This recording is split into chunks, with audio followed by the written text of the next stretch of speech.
two. Ah! It's Ahsoka!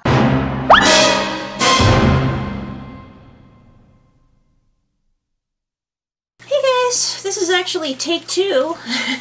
The original video, well, there were some problems with it, so I couldn't fix it and I had to get rid of it. So yeah, this is the second time around. Reviewing Chapter 13 of The Mandalorian, The Jedi! So, this was a longer episode than most, directed by the one and only Dave Filoni, aka the man in the cowboy hat, who understands Star Wars better than anyone alive. You realize George Lucas is still alive. Pardon me, let me rephrase that. Who understands Star Wars better than anyone except George Lucas. Chapter 13. Yeah. There was a lot in this episode. Mm-hmm. We got to see Ahsoka Tano, so yay, big thumbs up. And for a change, nobody tried to kidnap the child or take the Mandalorian's Beskar. Or destroy his ship. We also got references to Grand Admiral Thrawn. Yeah. That's gonna be good. That's gonna be good to see where that goes. Probably season 3. Probably season 3. I'm calling it. They're gonna get like a preview of glowing red eyes at the season. It was like an end of, kind of like the teaser for the end teaser for season 1 was the Darksaber. The end teaser for season 2, I think, is going to be those glowing red eyes for Thrawn, and everybody's going to go ah, and then it's boom and like fade out to credits. So yeah. And the Mandalorian also picked up a Beskar spear.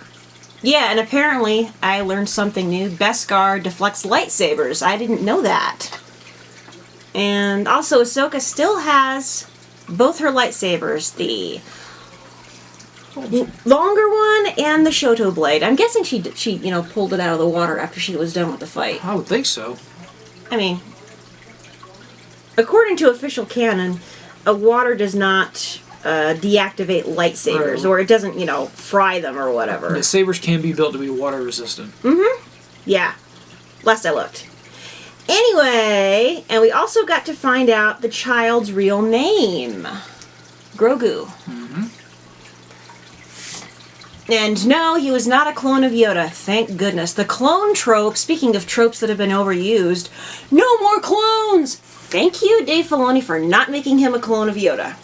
What do you think of the episode overall? Overall, great episode. It was very balanced between storytelling and action, and I like that a lot. Yeah. Yeah. What'd you think of the lady they picked to play Ahsoka? Rosario Dawson? Yes.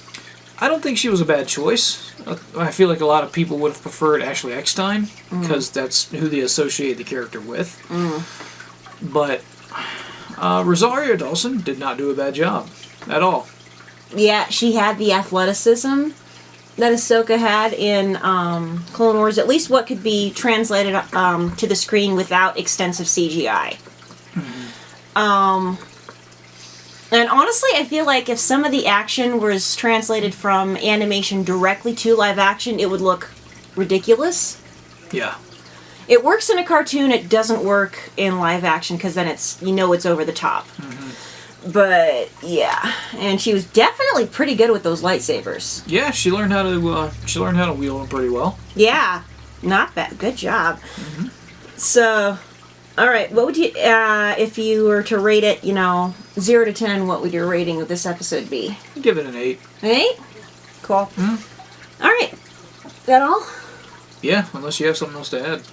All right. Well, I loved the episode. I enjoyed it thoroughly. I will say that even though Rosario Dawson is an amazing actress, I think she nailed the facial expressions of the character. I think she got, boom, spot on.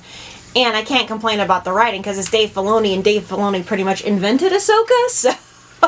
And he wouldn't let anybody else handle this episode. Oh, also, cute little reference with the little loaf cat running around. I like that.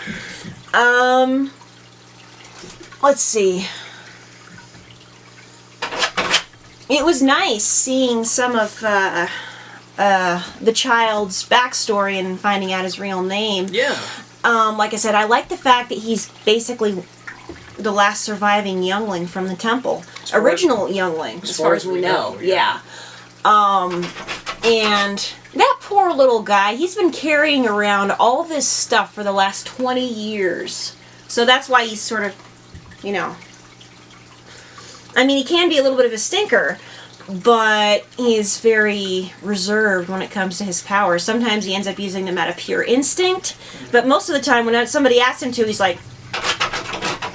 He feigns ignorance very well. And he don't want to. He acts like he doesn't want to get in trouble. Yeah, or he's afraid. He's afraid, and I can understand why, because it was his powers that made him so sought after and hunted. But yeah, it was also nice seeing Ahsoka's little connection with them. Mm-hmm. That was good to see. So interesting that she sent them off to Tython, because Tython, historically, at least in old Star Wars canon, was another, like, hub, if you will, for Jedi. And apparently it's sort of a place where you could sort of send out a beacon. Like, use the Force on Tython and maybe somebody will find you. And maybe I'm reading too much into this, but if at this point Luke Skywalker is already on his quest to discover Jedi lore, Tython might be one of his stops. Yeah, but who are they going to get to place Luke in this series? Sebastian Stan. Who else? He looks enough like... Yeah, fair enough. like a young Mark Hamill that I think he could do. And he's a very good actor, too. So... Alright, I mean, that's a possibility. And Mark Hamill's totally okay with that idea. So... Alright. So, yeah, I think I would rate this episode... It's between 8.5 and 9. I really, really enjoyed it. The fight choreography, fight choreography, cinematography, and the backstory for little Grogu. And, yeah, it was just... I really, really, really liked it. And there's not really much else I can say about it. Really looking forward to next week. I'm not expecting to see Thrawn until the very, very end. If it's like a tease. Yeah, season 3 teaser for the Mandalorian. Yeah, but beyond that, I don't think we're going to see him this season. It's a little bit too much, just a little bit at a time. Yeah. So, that's all for today. Thank you guys for watching. If you want to see more geeky content, go ahead and click the little subscription button down below, and please check out the links in the description box. Question of the day. When do you think Thrawn's going to show up in the series? Go ahead and post a comment. So, until next time, God bless, and may the Force be with you. You don't want to spread negativity. You want to subscribe and click notifications.